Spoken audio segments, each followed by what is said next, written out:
l'exemple d'un diagramme de répartition des espèces pour un précipité. Et un précipité peu soluble, on prend l'exemple de l'hydroxyde de fer 2. L'hydroxyde de fer 2,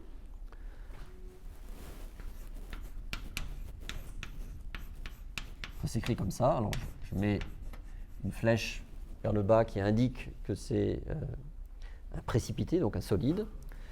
Eh bien, ça peut se dissoudre pour donner ces espèces-là. Donc, un fer de plus, bien évidemment, plus 2 OH-. C'est une espèce peu soluble, si on la compare à NaCl, qui est notre référence. NaCl, c'est quand même assez soluble. Vous, comme moi, on fait pratiquement des pâtes tous les jours, et dans l'eau des pâtes, vous mettez un peu de sel, vous voyez que ce sel se dissout rapidement. C'est quand même concret pour vous. Alors, on connaît le pKs de cette substance, c'est à peu près 18. Donc vous voyez, comme c'est quand même un nombre déjà assez grand, ça veut dire que c'est bien un produit peu soluble. Donc c'est-à-dire que le Ks vaut 10 moins 18. Et si on écrit Ks, 10 moins 18, c'est égal à concentration en fer de plus fois concentration en OH- au carré.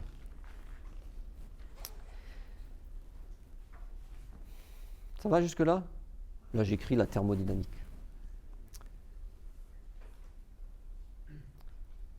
Mais cette expression-là du Ks, elle n'a de sens thermodynamique et physique que lorsque vous avez effectivement ce précipité, ce solide, l'hydroxyde de fer 2, qui se dissout. Mais si vous avez dans une solution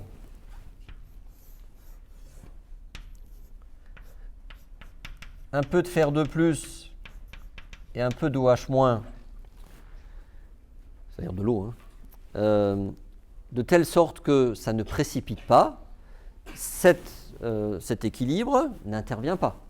Cet équilibre intervient lorsque vous avez le solide qui est en équilibre avec fer de plus et OH-, c'est-à-dire en équilibre de dissolution. Alors, dans quelles conditions vous avez du fer 2 et de l'OH- et il n'y a pas d'hydroxyde de fer 2? Eh bien, il faut que le produit des deux, là, comme ça, soit plus petit que 10 moins 18. Exemple. Prenez une concentration de fer de plus, allez, 10 moins 4, M. 10 moins 4. Et on considère qu'on est à pH 2. pH 2. Alors, vous me suivez bien, parce que c'est là que les étudiants chaque année confondent maintenant la concentration en H3O+, et la concentration en OH-. Il ne faut pas les confondre, elles sont reliées entre elles, mais il ne faut pas les confondre. Donc, écoutez-moi bien. Concentration en H3O+, vaut 10 moins 2, puisque pH 2. Donc, concentration en OH- vaut, monsieur, 10 moins 12. C'est exact, c'est ce que tu voulais dire. 10 moins 12. Ah oui, parce qu'il faut que le produit des deux soit égal à 10 moins 14. On est d'accord? Oui? 10 moins 2 fois 10 moins 12, ça fait bien 10 moins 14. Donc OH-, 10 moins 12. Donc dans les conditions qu'on a décrites ici, ce produit, il vaut 10 moins 28. Donc on n'a pas du tout atteint la valeur de Ks. Donc vous voyez que si vous voulez commencer à voir votre précipité apparaître en solution, qu'est-ce qu'il faut faire? Si ça c'est une donnée de départ, bien, il faut bien sûr augmenter le pH de telle manière que la concentration en OH- soit de plus en plus importante. Vous suivez le raisonnement?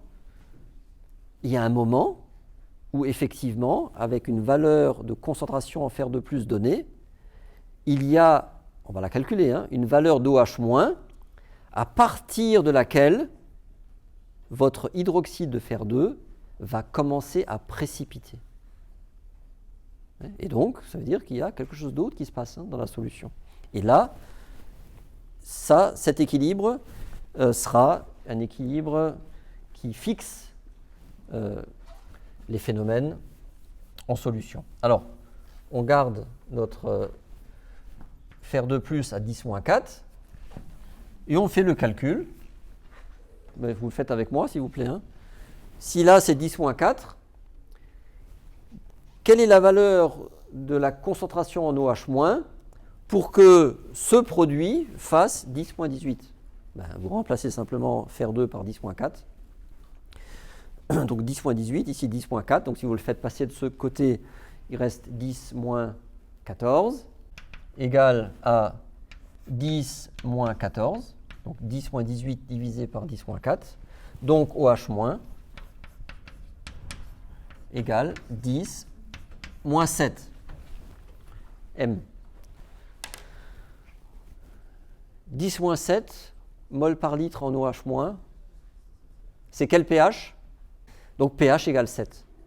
Ça veut dire que, eh bien, en milieu acide, vous voyez, dans une solution où j'ai seulement 10-4 mol par litre de fer de plus, tant que je suis acide jusqu'à pH 7, il n'y a pas de précipité qui apparaît.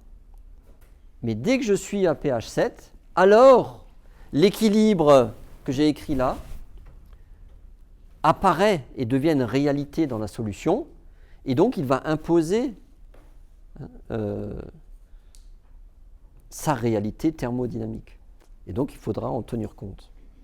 Vous me suivez ? Donc ça c'est la première chose. Maintenant, bien évidemment, quand l'hydroxyde de fer apparaît, on peut continuer à augmenter le pH. Et on va faire un petit calcul, hein, et on va regarder combien de fer 2 il reste, par exemple, lorsque le pH est égal à combien ? Allez, 12. On prend pH 12. Cette fois-ci, vous voyez, l'équilibre, maintenant, il est réel. Hein. Donc, là, pH 12, ça fait combien en OH-? Si pH est égal à 12, concentration en OH-, c'est égal à 10-2. Ouais.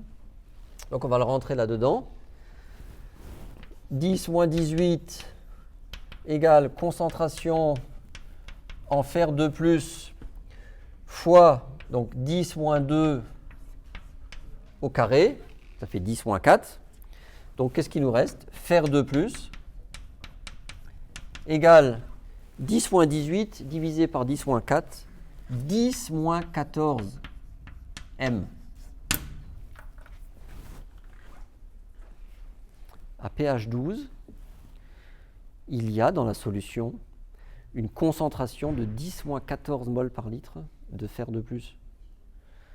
Vous ne pouvez plus considérer que votre fer de plus, il est majoritaire. Hein. Vous êtes d'accord ?